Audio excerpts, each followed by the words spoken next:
Hi, this is Kim Brenneman again, and today I'm going to talk about keeping calm when we're feeling anxious.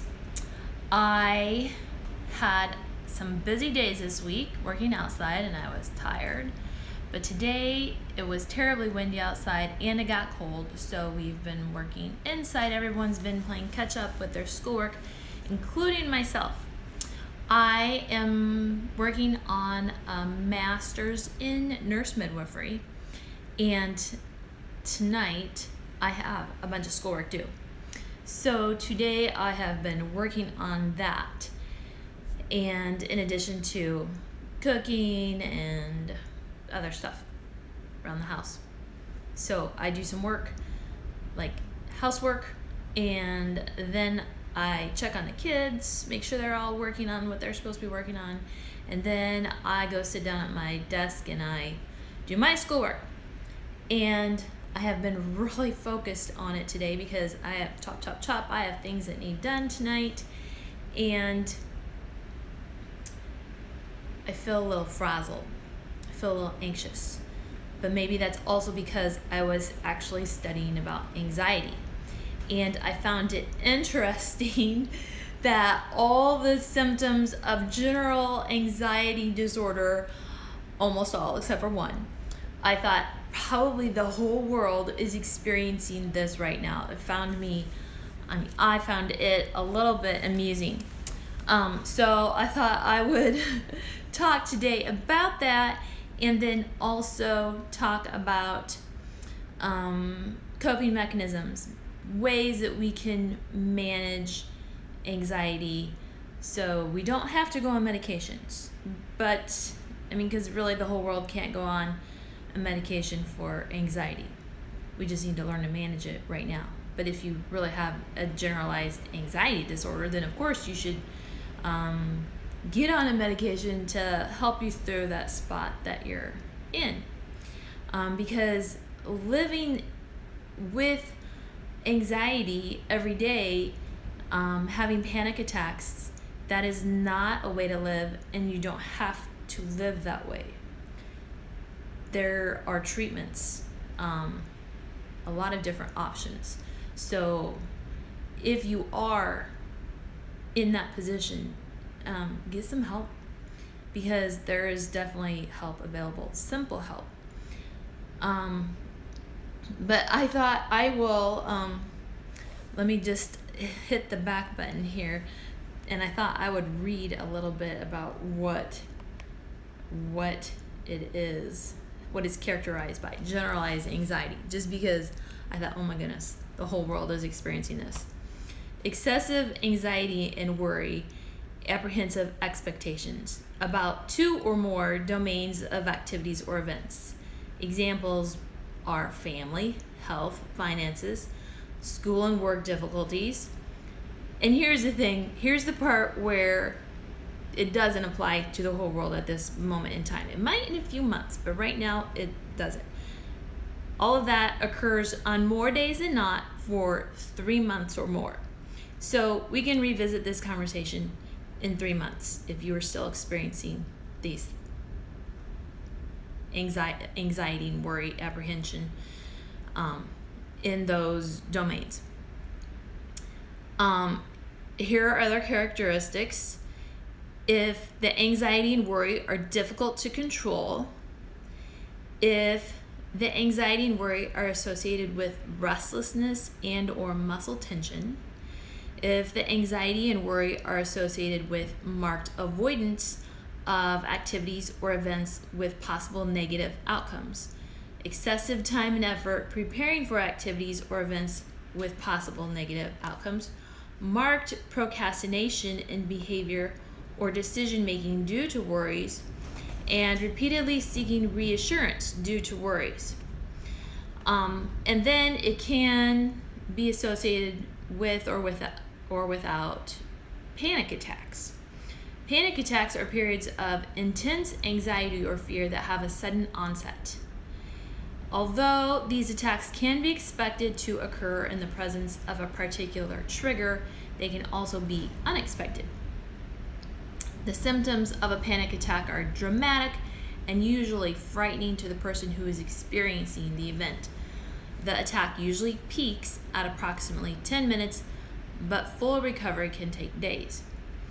And the symptoms are sweating, trembling or shaking, sensation of shortness of breath or smothering, nausea, chest pain or discomfort, dizziness, lightheadedness, unsteadiness or fainting, fear of losing control or going crazy, fear of dying, paresthesia, and chills or hot flashes. And here's the thing, those panic attacks can look like someone's having a heart attack, and the person who's experiencing can think that they're having a heart attack or some other event, whereas when they go then to the hospital, emergency room or whatever, their actual body symptoms do not express that. But it looks like it, and it feels like it to that person who's experiencing it. It doesn't always look like a heart attack. I mean, it can just be sweating and shaking, or just, lightheadedness, just that feeling of panic someone can experience. So anyway, I found this really interesting today when I was doing all this work on it. The case study that I was working on was a postpartum woman who had a baby 10 months ago, and she'd been having anxiety and panic attacks for the last 4 months. And then 2 months ago, she had went on a medication. I think it was Zoloft. And with Zoloft, she wasn't experiencing the effectiveness of it yet. So then the plan is to increase the dose, because of course with any medication, you start out with the smallest dose, and then if that's not working, move it up. So anyway, let's do something that we can do something about without medication, and that is more to do with managing the day-to-day stress and anxiety that can just happen with real life, with or without a pandemic and all the drama of the world and economic worries. What you can do today with your day-to-day life to reduce stress and manage how you feel and how you react. So some ideas are, we talked about this yesterday and the day before, knowing who you are, knowing what your triggers are, which might be different than what your friend does, or your sister, or your mom, or your neighbor. You're a unique individual, and what causes you stress and anxiety may not be what causes someone else. So you really need to understand who you are as a person and know when you are feeling stressed, and then what your response is to stress, because we all respond to the stressors, our perceived stressors, differently. So what works for me might not work for you. But there are some general ideas that do work for everybody. And that, first of all, is water. Are you getting enough fluid so that your body works? Because a lot of it is body chemical reactions. Second, are you eating right? Are you getting enough protein? Are you eating often enough? Big problem for moms of little children is not even realizing that they are not eating. I remember doing that, it being 2 o'clock in the afternoon, and I realized I had not eaten anything all day because I was so busy, going. Yes, going outside is huge. I mean, there's studies on all of this stuff, on fluid, water, nutrition, and going outside and being in nature. All of that helps bring down anxiety. There's studies that show that it's being outside for, I forget how long it is, a certain amount of time every day or every week is the same as being on a medication like Prozac or Zoloft. Exercise, another huge one that there's studies on. So those 4 things are factors that we can all incorporate into our daily life: water, nutrition, exercise, even if it's just 15 minutes, going up and down the stairs of your house if you have stairs. Just being active, doing a short video on your phone or your computer, or your TV, whatever, a device. There's tons on YouTube. Stretching, going outside, and then also knowing yourself, knowing who you are, what triggers you, how you can help yourself by knowing those triggers, and then also knowing what your response is, and then also knowing what a healthy response is for you. Journaling, yes, journaling is huge. I'm a writer, so I like to journal. I like to just write things out, even if I just crumple it up then throw it away, or it disappears into a pile of my books of journals, and I don't see it again for 10 years and then find it in a moving box. Journaling, writing it down is huge. A lot of times journaling helps us to identify who we are in our responses. It also can reveal things that we didn't even realize were bothering us until we just started writing. Some people like to talk. Social support is another huge one that is shown in studies to be supportive for people who are experiencing anxiety and depression, those kind of things. And I know that's part of the problem right now is people aren't getting out and seeing their friends and family. They're not going to church. Those things that help build us up, those relationships are tricky. We should be so grateful in this day and age where we have social media to help build that. I mean, think about the days when it was just writing letters, sticking it in a mailbox. So making an effort to connect with the people that are important to you, your family and friends, even if it's just a quick hi, hello, how are you doing, what'd you do today. I mean, it can just be that basic. What did you do today? Just that connection. And then checking with each other. Do you know of someone who experiences anxiety or depression? Checking with them and making sure that they're okay and that they're able to get up off the couch and do things. Another really key thing I think for moms is to take the rest and whenever you can get it, because life can be exhausting for moms, especially moms of little children, when you're up a lot at night. Taking 15 minutes of just laying on the couch. Watch a clock, set a timer, whatever. When that's over, get up and do something. Make a plan. One of those 15 minutes is for doing some exercises. Then rest again for 15 minutes.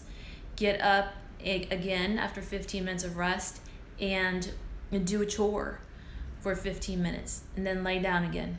Get up again and make sure that each time you are drinking water. If you don't like water, put fruit in it. Put lemons, put limes, put some lemon juice, out of the bottle. If you have some peppermint oil, put a drop of peppermint oil in it. That's kind of invigorating. Make tea, drink tea, whatever. Just drink fluids. I don't think coffee counts because maybe in the morning. And soda definitely doesn't. Anything sugary does not. That hurts. That hurts your body. Yeah, herbal tea. I love herbal tea, and chamomile tea has been shown in studies too. I was reading that today. Completely unrelated to my anxiety and depression stuff I was doing, about how chamomile tea is really relaxing to people, especially, I think I was reading it related to pregnancy.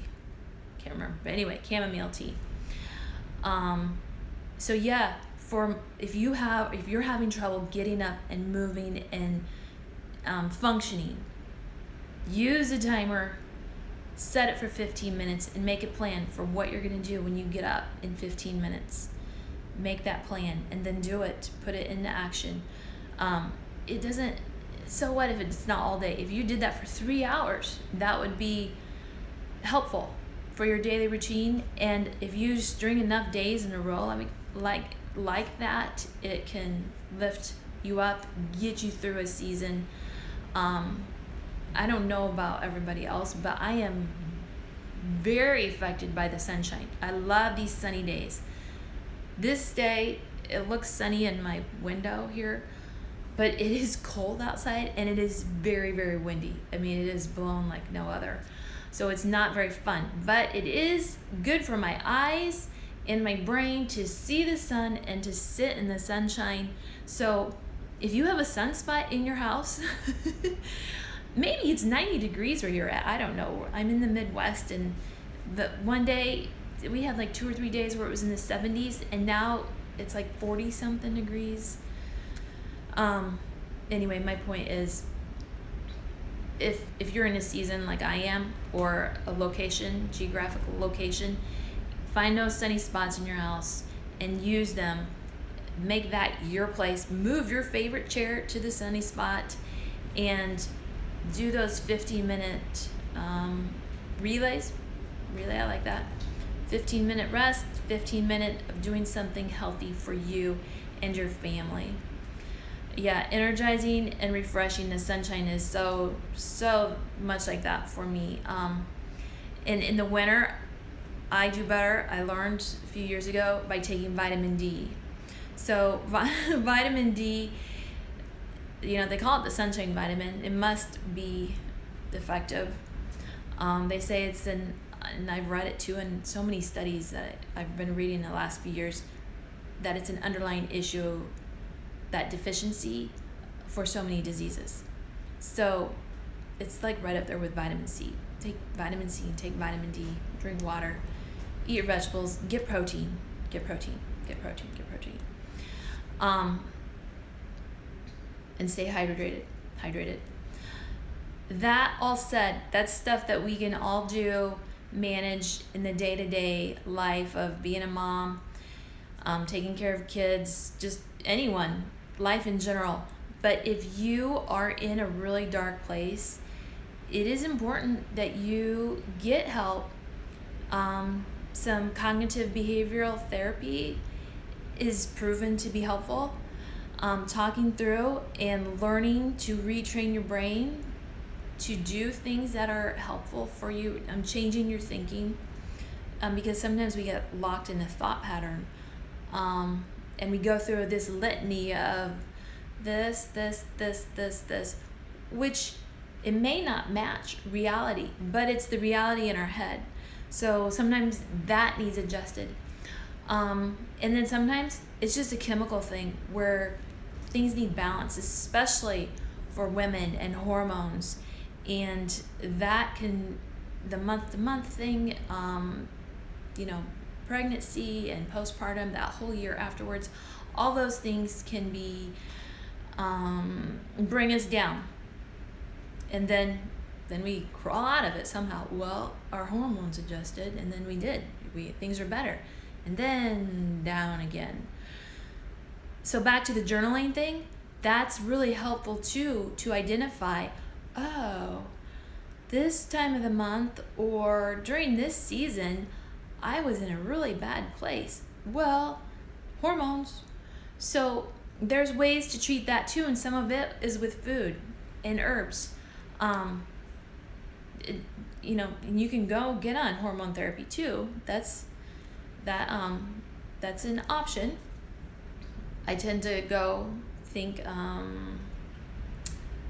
the least interventions, not pulling the right word out of my head right now. Start low and then build up to what your needs are. Yeah, so that'll come to those words will come to me later today when I'm not doing this. So water, vegetables, nutrition, protein, get outside, journal, and there was sleep, get lots of sleep, rest during the day. If you're not getting good sleep at night, invasive, thank you, Audra, that's the word, invasive. Yeah, so work on those things, and that helps so much with anxiety and the anxious feelings that we experience day to day. So if you have any questions, if you have any further thoughts, if you think I left something huge out, let me know. And I'll probably talk about this again because I have schoolwork to do for like the next 3 or 4 days. And I think it's a lot about mental health and that kind of thing. So I'll probably keep talking about it because that's what is going into my brain. And so it's going to come out. I've been gardening and that's been coming out. Well, now mental health that's coming in is going to go out my mouth. So thank you for joining me. I'll do this again at 4 o'clock tomorrow.